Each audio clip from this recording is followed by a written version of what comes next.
Assalamualaikum warahmatullahi wabarakatuh. Perkenalkan, nama saya Nabila Zaki Azizal Jauza dengan NIM D6024155 kelas C. Kali ini saya akan mempresentasikan hasil makalah mini riset material teknik yang berjudul komposit kayu. Yang pertama ada abstrak. Kayu sebagai material alami memiliki berbagai keunggulan, namun keterbatasannya dalam hal kekuatan dan kestabilan dimensi mendorong pengembangan material komposit berbasis kayu. Mini riset ini merangkum berbagai pendekatan dalam meningkatkan performa kayu melalui penggabungan dengan material lain, seperti baja dan beton. Penekanan diberikan pada peningkatan sifat mekanik kayu, khususnya kekakuan, kekuatan lentur, dan daya tahan terhadap beban melalui pendekatan komposit struktural. Selain itu, aspek perilaku geser, kelenturan, serta potensi kegagalan seperti buckling dan slip turut dianalisis sebagai faktor penting dalam desain sistem komposit. Hasil kajian menunjukkan bahwa penggunaan kayu dalam bentuk komposit secara signifikan dapat memperluas aplikasinya di dalam konstruksi. Rekomendasi teknis seperti konfigurasi sambungan, model analisis numerik, serta karakteristik awal material juga menjadi sorotan dalam mendukung penerapan material ini secara optimal. Dengan demikian, komposit kayu menjadi solusi potensial untuk menghadirkan material ramah lingkungan yang tetap memenuhi tuntutan, kekuatan, dan keandalan struktur. Dilanjut, ada bab 1 yaitu pendahuluan yang berlatar belakang. Perkembangan teknologi material mendorong lahirnya berbagai inovasi dalam bidang konstruksi. Salah satunya adalah pemanfaatan material komposit berbasis kayu. Kayu telah lama dikenal sebagai bahan bangunan yang mudah didapat, ringan, dan ramah lingkungan. Namun, karakteristik alaminya yang rentan terhadap kelembapan, rayap, dan perubahan dimensi menyebabkan kayu memiliki keterbatasan dalam hal kekuatan dan daya tahan jangka panjang.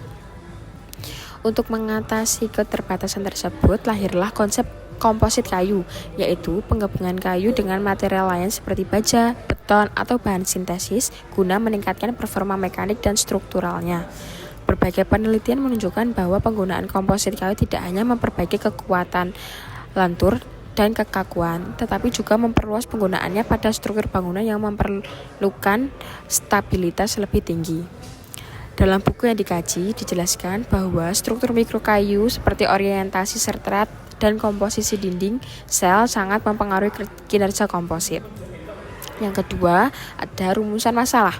Berdasarkan latar belakang yang diuraikan, rumusan masalah dalam makalah ini dapat dirumuskan sebagai berikut. Yang pertama, apa yang dimaksud dengan material komposit kayu? Yang kedua, bagaimana struktur dan sifat mekanik kayu memengaruhi performa komposit?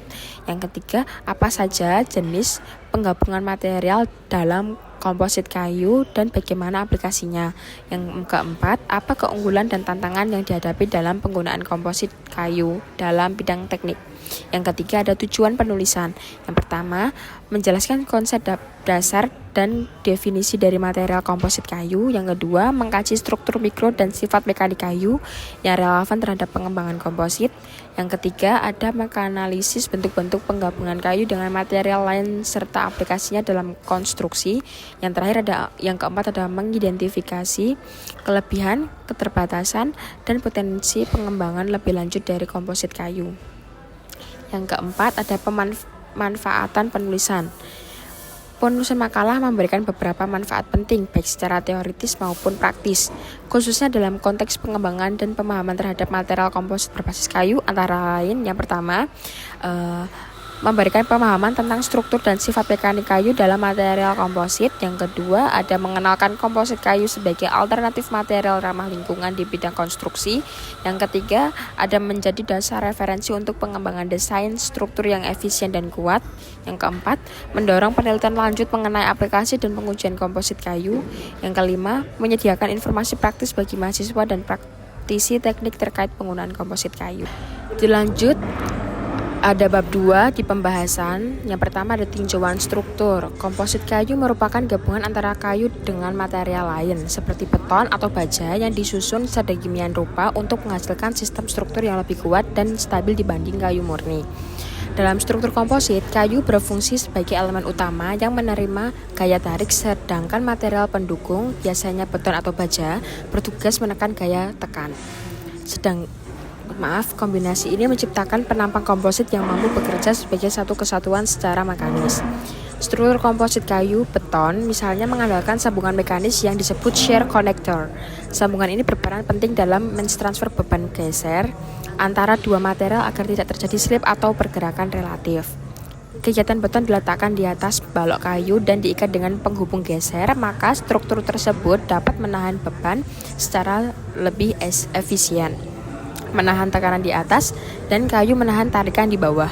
Selain itu, bentuk struktur lain seperti glued, laminate, timber yang tersusun dari lapisan-lapisan kayu tipis yang direkatkan glulam memiliki keunggulan dalam hal homogenitas, ukuran yang fleksibel, dan kekuatan yang lebih terkontrol karena kualitasnya dapat diatur sejak proses fabrikasi. Yang kedua, ada properties. Komposit kayu adalah bahan rekayasa yang mengombinasikan kayu dengan elemen lain seperti beton, baja, polimer, atau resin. Tujuannya adalah memanfaatkan keunggulan masing-masing bahan untuk menciptakan material kompak dengan performa superior secara mekanik dan fisik.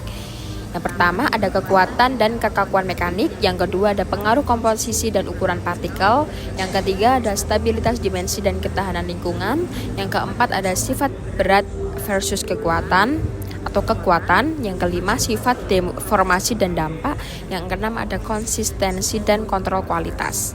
Dilanjut, yang ketiga proses pembuatan material. Pembuatan material komposit kayu merupakan serangkaian proses teknik yang bertujuan untuk menggabungkan elemen kayu dengan bahan pengikat agar menghasilkan produk dengan sifat mekanik dan fisik yang lebih baik dibandingkan kayu biasa. Berikut ini langkah-langkah pembuatannya secara sistematis. Yang pertama, persiapkan bahan baku. Yang kedua, pengeringan atau drying. Yang ketiga, pengayakan dan penghalusan. Yang keempat, pencampuran atau mixing. Yang kelima, pembentukan atau forming. Yang keenam, ada pemadatan dan pemanasan atau hot pressing.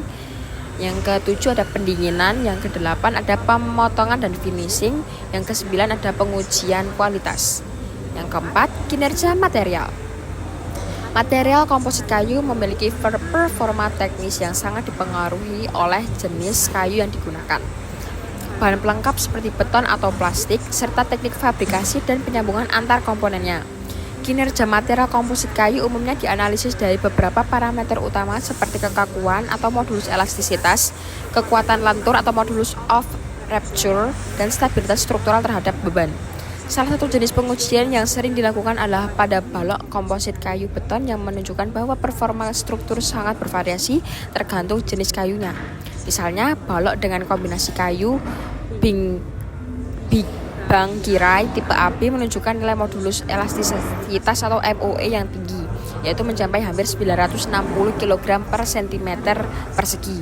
Nilai jauh lebih tinggi dibandingkan balok yang menggunakan kayu kamper atau tipe AK, yang hanya mencapai sekitar 34.000 km per cm persegi. Mohr mencerminkan kekuatan maksimal yang dapat ditahan oleh balok sebelum mengalami patah. Nilai ini jauh lebih besar dibandingkan tipe AK yang hanya mencapai 84 kg per cm persegi, yang artinya kayu bangkirai lebih unggul dalam menahan beban lentur.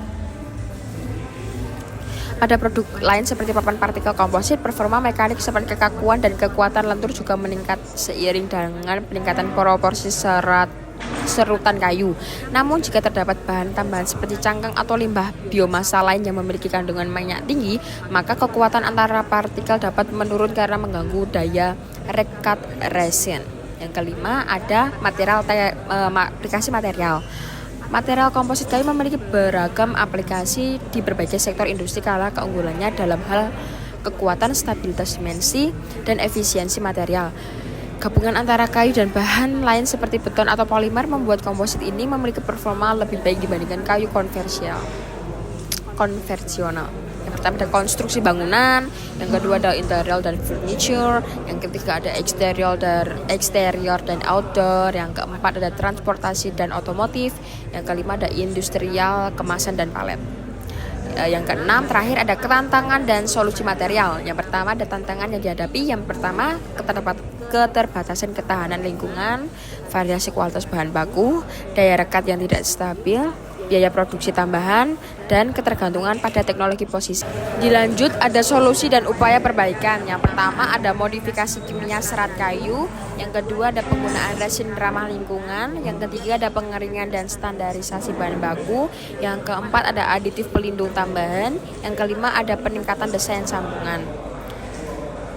Menuju bab 3 yaitu penutup. Kesimpulannya yaitu material komposit berbasis kayu merupakan terobosan penting dalam pengembangan material teknik modern yang mengedepankan aspek keberlanjutan, efisien, dan kekuatan struktural. Dengan memadukan komponen kayu baik dalam bentuk partikel, serat, maupun lapisan dengan matriks polimer seperti resin termoset atau termoplastik, komposit ini mampu meningkatkan performa kayu alami dalam hal kekuatan, ketahanan terhadap cuaca, dan stabilitas dimensi.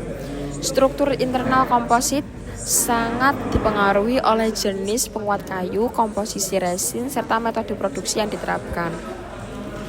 Yang kedua ada saran. Yang pertama, perlu adanya pengembangan lebih lanjut terhadap bahan pengikat yang ramah lingkungan agar komposit kayu lebih berkelanjutan.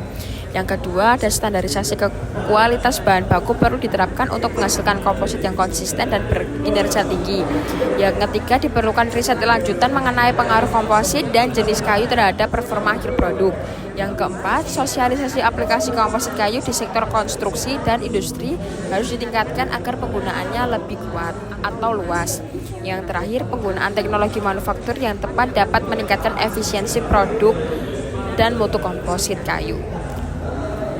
Demikian presentasi makalah mini riset material teknik yang berjudul komposit kayu. Wassalamualaikum warahmatullahi wabarakatuh.